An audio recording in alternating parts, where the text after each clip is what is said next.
Welcome to Legal 123s with ByrdAdatto. Legal issues simplified through real client stories and real-world experiences.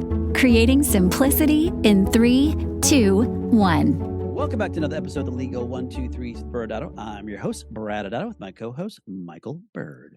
Thanks, Brad. As a business and healthcare law firm, we represent clients in multiple business sectors, especially healthcare. Yeah. This season, we are finding common ground for our audience, regardless of your background. Our theme is leadership, where each episode we will talk about leadership from a different perspective. Yeah, it's awesome, Michael. And before we bring in today's guest, I have a quick question for you. What is your favorite treat? Oh, well, anyone that knows me knows that this is an easy answer. It's ice cream, and it is my Achilles heel or the source of all my strength. I'm power. I'm not sure which. So why then? Why is your favorite treat? Why is ice cream my favorite treat? Well, because it's ice cream. I mean, what more do you need? And I'll be super specific. Chocolate. Okay. Yeah. And I'll expand from there if I'm feeling a little crazy. But you know better than you know as well as anyone, because when we go to any of our lecture circuit and I see an ice cream shop, I mean, we have to pause. Audience members, I have many pictures of Michael with his double scoop ice cream chocolate cone in a suit, and it's pretty funny. Yeah.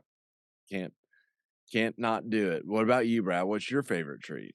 Yeah, believe it or not, the longest time was Three Musketeers, but then they added more chocolate to it, and so I stopped eating them completely. So then I shifted to M&Ms. M&Ms, the milk chocolate version, not the dark chocolate. Why would you put more chocolate in something when it's so good? So if at my house, everyone knows I do love me some M&Ms. Okay. All right. Well, all right, Michael, when you go to a restaurant, do you have a favorite dessert that's different than your favorite treat you just mentioned? Define different. If the dessert has ice cream on it, is it different? Well, okay, I'll let you. If it has ice cream on it, it's allowed. Okay. But besides ice cream, since we established that's your favorite treat. Yeah. So if I'm at a restaurant, I'll either not order dessert or I'll order like the brownie with ice cream on top or the chocolate chip cookie with ice cream on top. Pretty much if it has ice cream, if it has a la mode on it, I'm curious. Okay. So yes, that's how much I like ice cream. All right. Well, my favorite dessert, if in a restaurant, it's somewhat similar. I do love a hot apple pie with a scoop of vanilla ice cream on top of it. That's pretty dang good. Or a New York cheesecake if they have like some strawberries or other berries they throw on top of that. That's some good stuff. Well, I'm going to be revealing because we already have established that I have the palate of a second grader. This is true. We also obviously already know that I have the maturity of a 13-year-old. Yes. But a weird dessert thing is I do not like desserts that have kind of a fruit base to them. So I'm not a pie eater or a cheesecake with strawberries eater. I know. You're right. I know. Well, I'm not sure where you're going with all this sweet tooth talk. What is on your mind, Brad? Well, thank you, Michael. I thought you'd never ask. Well, most people have a sweet tooth, of course, except our partner, Jay Riero, who does not eat sweets at all. Yes. I mean, it's just one of a long list of ways Jay continues to establish why he's better than us and why he's in much better shape than you. This is very true, but not the point of today's story. I'm sure you probably heard of this yellow cake thing. It's kind of a cream puff that you can buy at most gas stations in like a little plastic bag. Are you describing a Twinkie, Brad? That is correct. Riley, add another gold star to Michael's chart on the wall. Okay, well, and you, again, going to my weird palate, you would think I wouldn't like a Twinkie because the inside of it looks like mayonnaise, which we've established is Satan's creation. And that's actually, I like Twinkies. I have no idea why. I can't even explain it. But why are you asking me about desserts and then now Twinkies? All right. Well, the maker of Twinkie, the Hostess brand, they're selling to the maker of the jelly you might use to sweeten your PB&J. This company is J.M. Smucker Company. Okay. Well, as long as they keep separate assembly lines, I'm okay with this. I am, again, because of me, I'm not a fan of jelly because it's too close to a condiment. So I don't mind the filling inside of a Twinkie, but if I found a Twinkie that had jelly inside, I would be out. Okay, Goes yeah. back to the fruit Yes, I was about to fruit say, it thing. reminds Yeah. me of the fruit thing. Yeah, it does Yeah. seem to be wrong for you. All right, fine. Well, Smucker will pay 5.6 billion and then take another 900 million in debt to snag the Snackalicious company of Hostess, and their brand includes obviously Twinkie, but the Zinger, the Ho Ho, and Ding Dongs. This is just like a list of a string of a whole bunch of acquisitions that's happening out there. Consumers are really trying to their impulse buys and their appetites are going very sweet. I mean, some would say it's snowballing for those investing in sweet treats. There it is, Brad. I was actually bracing with the names of those desserts for your 13-year-old boy to come out and was waiting for you to say something inappropriate. And you just swerved and went full on dad joke on us. Well done. You're Well welcome. done. Well, what does this have to do with today's guest? Well, besides our guests always being super sweet to me, sometimes to you, I have no idea. Not sure yet. We Well, can figure that out. she's always sweet to me, Oh, and that was a total give up trying to oh, connect dessert talk to our guest talk, and you can do better than that, okay. Brad. I'll try next We're time. gonna bring our guest on, and we'll just know that next time you need to form a stronger than connection than that. All right. All right. So today we're honored to have President and Chief Operating Officer of the American Med Spa Association, Cathy Christensen, is joining us. And Cathy is a longtime friend of ours. As many of you know, AmSpa is a sister company of ours. And so we go way back and we're going to have a blast today. Let's give a little bit of of Cathy's highlights. Mm-hmm. She graduated from North Central College in Naperville, Illinois, with an English language and literature degree. Yes, that is fancy. Yes. Started in the publication world with jobs as an associate editor at Allured Business Media, and then moved to become an editor and director with Skin Inc. magazine. She eventually moved over to AmSpa as the director of operations. And as we said, now is the president and COO. She is also the co host of the Medical Spa Insider podcast that we've been on multiple times. Yes. With some guy named Alex Tiersch. I've never heard of him before. Sounds made Yep. up. Yeah. Okay. And Cathy lives in the Chicago area with her husband and two sons. Cathy, welcome. Hi, Brad and Michael. So good to be here. Thank you for having me. Absolutely. Well, Cathy, we're going to get right down to business here and ask you a very important question to start off. Do you Okay. like any Hostess treats? I do inexplicably do enjoy a good Twinkie or the cupcakes with the little circle curly Q Oh, on yeah. the top, Yes. but you've got to eat them a certain way for them to be perfect, is I what think I it think. brings me back to like my middle school, high school years. Yes. And but it is inexplicable if you really step back and Yeah. think about it because they're not that appetizing. And yet so divine the moment I you have them. know. Okay. Good. You're right. It's not like, and it's not good for you. And it's It's not? really not that tasty, This is but not that kind of podcast. We Brad don't tried talk to about wellness here. Brad tried to bring that into his diet. Yeah. Okay. Okay. yeah, what food group is a Twinkie, Brad? The delicious food. He just group. called it protein. Yes. I don't know. It's I fruit. get it. Oh yeah, there you Yes. go. Okay. Well, serious question Yes. now. And Mhm. obviously we know a lot personally about AmSpa. I would love for you to introduce the American Med Spa Association to our audience and tell us about AmSpa and tell us about kind of you and your role there. Yeah, no, I'm very happy to. So, the American Med Spa Association has been around for over 10 years now. And it actually started out, Alex Tiersch, who you mentioned, some people may know, have heard of him. I don't know. He's pretty quiet. But he started the organization as actually the Illinois Med Spa Association, and it very quickly grew into a national organization because of the need for kind of clarity with state-based laws and compliance. Back when we started, as it is today, it's pretty gray, and there were a lot of folks operating outside of their scope of practice, and they had no idea that they were and were getting in trouble. So that's kind of where we started. We're a member organization. We're about, I believe we're at about 4,000 members at this point. And once we got kind of going with compliance and legal, and that's kind of where our partnership with ByrdAdatto came in.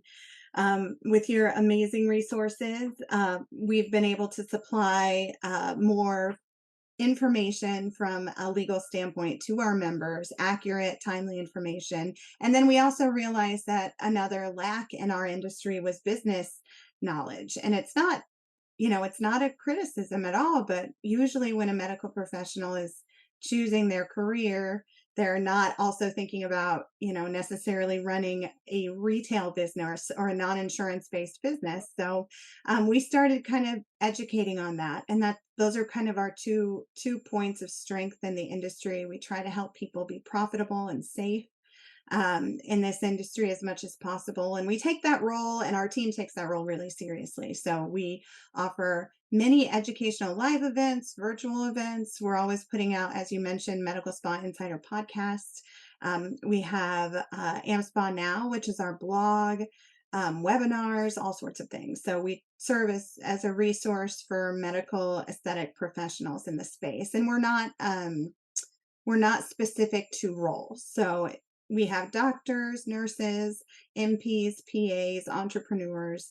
In our opinion, everybody needs to know how to be safe and compliant and profitable. So there's no reason to limit who can join us. It's So amazing. Yeah.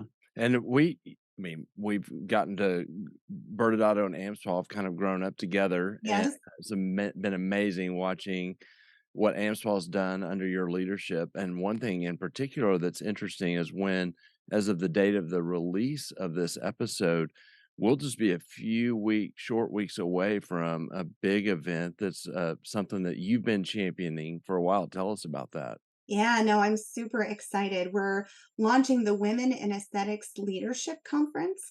It's taking place at the beautiful One Hotel, November 1st through the 3rd in Miami. And it actually just kind of came out of, I am a very fortunate person in the fact that I can call some really amazing women in this industry and have them take my call and help me and advise me about a number of different things. And I was in the middle of kind of pitching an idea that I had and trying to get some feedback from amazing people like Maria Puya and Lynn Hubline and Shelby Miller and those folks that I can just pick up the phone. And I had a moment where I was like, man, I bet everybody wishes they could have this network. Like, how lucky am I? Hmm. And I started thinking, let's figure out a way to make that happen a little bit. Let's figure out a way that we can take these women who are really, a lot of women have been in this industry for a while, and they're just like the men in the industry too. You're doing other things in your life, and you're supporting, probably, either if it's not your children, it's your parents or your family or whatever other responsibility that you have. And it takes a toll. And so the thought was to build something that would nurture both the soul and the businesses of the women in the industry, and really start paying attention to the fact that we're unique in the fact that we're majority women owned, and we're also majority women used, if that makes sense. So it's something to stop and celebrate. I don't think a lot of the women entrepreneurs in this industry do much of that. I think they just get it done, go to bed, get up and do it again. So we want to take a minute to kind of celebrate that and get prepared for 2024. So Will you, yep, will that's you coming down the explain? pipe. Will you explain to Brad why he's not allowed to attend? Because he keeps asking. Brad, you can absolutely attend. Men are Ha! allowed. Oh man. Yeah, men are allowed as long as you're an ally and not a heckler. Oh, never. Oh, Brad can't attend once No, I again. know, Brad can't attend. Well, I thought you were going with the fact that in a few weeks I'll be in Miami giving a speech at the boot camp. I thought that's what you were pushing. I was thinking, like, I agree, that would be a really. I mean, yeah, the women's summit where we have all these powerful leaders showing up and talking. It's probably might be as important as me speaking at the Miami boot camp, Mhm. but we'll move off that one, and that brings us perfectly into where we're trying to head, which is leadership. As Michael started this episode, we talked about that this season's theme is really focusing on leadership. And Cathy, as a leader in the industry, we love to hear some thoughts from you. And let's really kind of take a step back. We know where you are now, but What was your first leadership position? Um, Gosh, that's hard to say. So I mean, we can go really far back. Um, I was a bossy kid, right? Like I was a bossy kid, and I was the only female kind of all my cousins and my brother, and I was the only girl. So I was spoiled and bossy. Um, so I just kind of always leaned into it. I was always the kid who was in charge of the classroom if the teacher had to go somewhere. Not because I would tattle, but because I don't know. I guess they figured I would just keep things moving and make things okay, I guess. I avoided leadership in high school because I felt myself kind of leaning towards it and it freaked me out. And I think we can all agree that high school is the worst time ever. So, I don't know. I so think that I, was I I peaked in high school. It's all been downhill since then. that's not true. I'm sure that's not true. But yeah, I was going through all your like weird awkwardness there. And then when I got to college, I was actually also just trying to get through college. But I had a theater minor, and there you were required to. I was on scholarship, and you were required to either audition for a show or direct something or audition to be a director, basically. No So hiding there. Yeah. yeah, no, there was no hiding there. I just needed the money, honestly. But um, I'm glad I did it. I assistant directed Into the Woods, which Oh, yeah. to this day I can't hear any of those songs without like going through like distress. And um, then I had a chance to direct a couple of folks, and I really enjoyed it. And I felt like I was pretty good at it. The show turned out well, and um, naturally, I just kind of it's where I go. I like things to be the way I like them.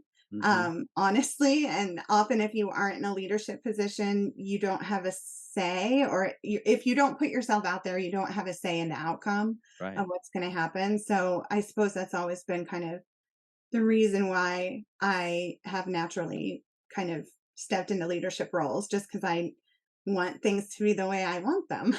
Is And that and I mean, terrible? it's nothing wrong with wanting it to be right. Yes, yes. I mean, I just feel like you don't have room to complain about something if you don't step up and get your hands dirty and try to figure things out. So, I 100% agree with that one. For sure.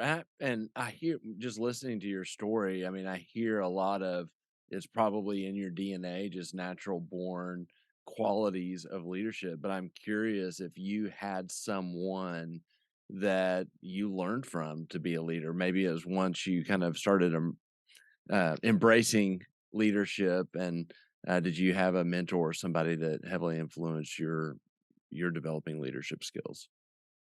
yeah, I would say my extended family on my mom's side is very kind of what's the word? Like very driven by accomplishment, I would say, in a healthy way, not in a terrible way, but it's just like how we are.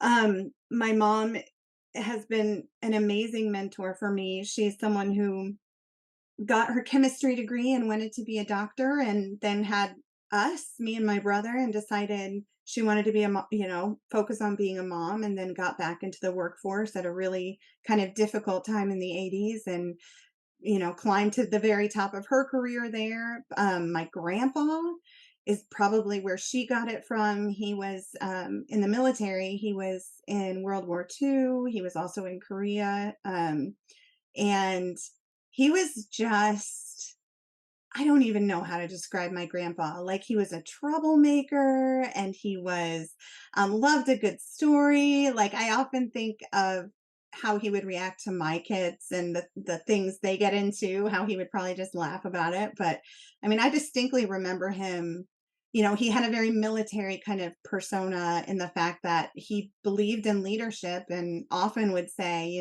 lead, follow, or get out of the way. So that's I would say that's probably where it all started. It was, to be a leader and to succeed was something that was um, applauded in my family. Yeah, and we all know which one you chose. Yes. Yes. Well, sounds like you had some great mentors there, but I think many of us have experienced situations where we had really poor, or in some cases, the worst leadership experience ever. Sometimes it's, being partnered with Michael. Other times there's other opportunities. Oh, But Michael. oh, Oh, did I say that out loud? Oh gosh, Just cut cut that. that one. Yeah, Yeah. that. Yeah. she's too Yeah. busy getting me a Kleenex, Brad. What about you, Kathy? Did you have some experience of that sort?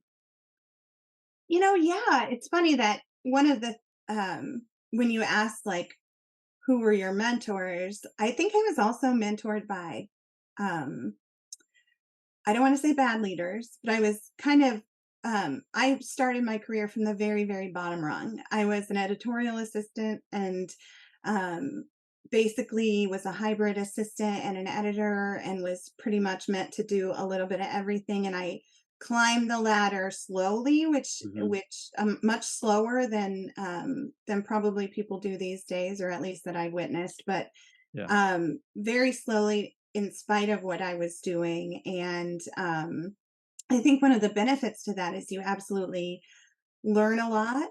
And you can, if you're open to kind of learning from your experience, you can see what not to do Hmm. oftentimes. And for some reason, that can be a stronger um, helper for me than what to do. Like I probably learn my lessons better when I fail than when I don't, if that makes sense. So when I've gone Absolutely. through Yeah. poor leadership, like for example, I was in a certain role, associate editor, which was kind of middle of the road where you weren't really going anywhere. And I was the bulk of the work was on me by far. And I, was kind of plowing through and hoping and getting, occasionally getting a raise, sometimes not, whatever. And um, our editor in chief was let go. And it was, I had been doing all the work and I had tried really hard and I really believed in the industry and felt like I knew what I was doing and was immediately, even though I begged for an interview for that position and I got it. But they just felt like I wasn't good enough for the role, brought in somebody else from the industry that we were serving. And she was gone in 3 months and told them they should be promoting me. So it was someone from the outside telling them instead of, seeing what they had on the inside. And I feel like you don't get much poorer than that when you've blinded yourself to your team and their skills so much that you have to have an outside person say this is the right move. So Mhm. um, I think there's a lot to be said for just being aware of your team in leadership. That's really interesting, Yeah. and I know from knowing you that you are one of your superpowers is, how you celebrate your team and Oh, their yeah. victories, and that kinda connects to my next question is how would you characterize your leadership style? I that's funny because I feel like I've spent a lot of more time this year focusing on that than I have ever. Um, and I can absolutely make a decision and will make a decision, but I prefer a collaborative kind of leadership style. Mhm. Um, I think that can only be done if you have a team, you've been involved in the hiring of a team, you have a team that you know their strengths, and you're not afraid to go against the advice if you get to a point where it's like, everyone is saying this, but my gut and my brain is telling me this. If you're not afraid to still follow your path, I do believe collaborative is the way to go. If you're surrounded by the people that you want to be surrounded by and you trust. I'm not much of a cowboy. I don't love going in and you know saying what I think and then leaving and letting everybody fix it. That's just not what I do. Yeah, and that's a great point. I mean, I'll say this: Michael, close your ears. But I've said this before, which is, running a business is tough as it is, but having a good partner or leadership team makes a huge difference. In that and the ability to collaborate and not feel like, hey, let's bounce this off a few times before we step forward, versus stepping forward and realizing you didn't vet it hard enough and then you're Mhm. exposed. So it is great to have that kind of team surrounding you. That's right. And I think it's uncomfortable. I think a lot of leadership is uncomfortable. Yeah. Because oftentimes you'll find that what you thought or what your instinct was may not be what the majority of people think. But I I think if you're serving a variety of different people, it's important to get a variety of different kind of outlooks and opinions on what initiatives you want to take. And that may prove that you're completely out of touch with whatever it is, but you have to be okay with being wrong. No doubt. Well, Kathy, as a leader in the aesthetic medical industry here, what are some of the areas of concern that you think others who are or leaders should be mindful of, and or they often miss because of whatever their position they're in? Yeah, I mean, one of the things that I'm noticing more and more is, and this has always been there, but I think it's getting a little bit worse, is like greed a little bit and being Mm, driven by money in this industry. I think it's obviously coming in from new folks, but there's a lot of interest in it from internally too. And I'm all for money, like make your money, yeah. absolutely. But that shouldn't be the driver, especially for medical professionals. And that makes me nervous just because I feel like it often results in bad outcomes on multiple levels. Like Hmm. if you're too worried about saving money or making sure that enough money goes into your own pocket, you're going to be kind of cutting corners on things like legal and compliance, things like insurance, things like taking care of your team, the way you need to pay them, and things like that. And none of those things will result in good outcomes, which ultimately, all bad outcomes. If you have an Right. unhappy person doing injectables on a client or a patient, and because they've had a bad day or because they're upset, it's not optimal what comes out of it. um, you can absolutely hurt the industry. I feel like that's kind of a snowball thing. Back to your hostess snowball joke. Hey, I like it. Yeah, I mean, it was a while, but I came back to it. But I do think that it's a snowball. Like if you're cutting money or if you're trying to save money in an unhealthy way because of just greed as your motivator, Hmm. that can result in poor outcomes. And we're in an industry right now that is enjoying the safety and compliance that we have. And we all are worried about those bad actors and those slow news days. So I have to say, I have been concerned because it seems like that greed is ramping up even more. Um, I hope it just stays in the banks and not it doesn't show up in outcomes, but I don't see how that can happen. Good point. That's really good. And of course, I don't know how that we can't have a better wrap up than bringing the snowball back in Yeah, as which is cut right I here. know. Well, we believe it or not, Kathy, our time together just flew by. We're so grateful that you joined us. Hmm. What we'll do next is we'll go into commercial and say goodbye, and then on the other side, Brad and I can give a quick little legal wrap up. Absolutely. Thanks for joining us. Thanks for having me. Many business owners use legal counsel as a last resort rather than as a proactive tool that can further their success. Why? For most, it's the fear of unknown legal costs. ByrdAdatto's Access Plus program makes it possible for you to get the ongoing legal assistance you need for one predictable monthly fee. That gives you unlimited phone and email access to the legal team, so you can receive feedback on legal concerns as they arise. Access Plus, a smarter, simpler way to access legal services. Find out more. Visit ByrdAdatto.com today.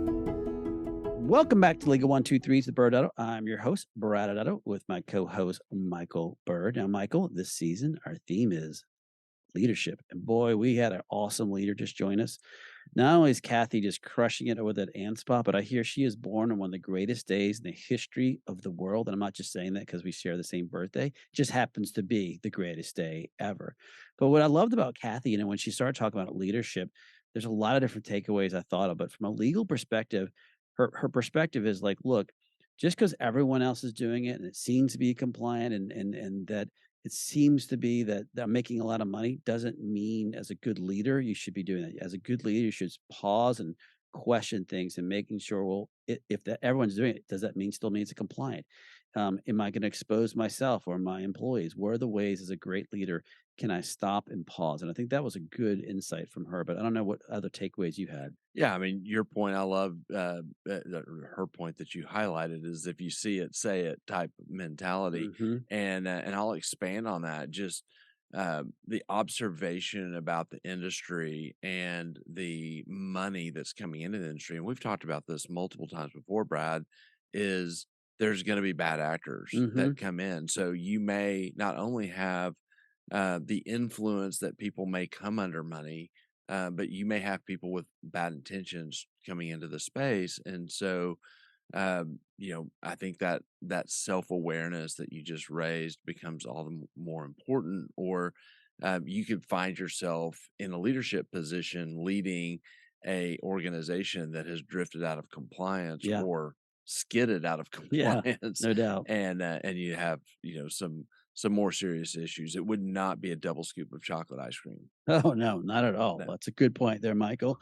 Well, audience members, next Wednesday's show, we'll have another badass leader come in and join us when Terry Ross from Apex will come in and talk about her version of leadership. ByrdAdatto is providing this podcast as a public service. This podcast is for educational purposes only. This podcast does not constitute legal advice, nor does it establish an attorney-client relationship. Reference to any specific product or entity does not constitute an endorsement or recommendation by ByrdAdatto. The views expressed by guests are their own, and their appearance on the program does not imply an endorsement of them or any entity they represent. Please consult with an attorney on your legal issues.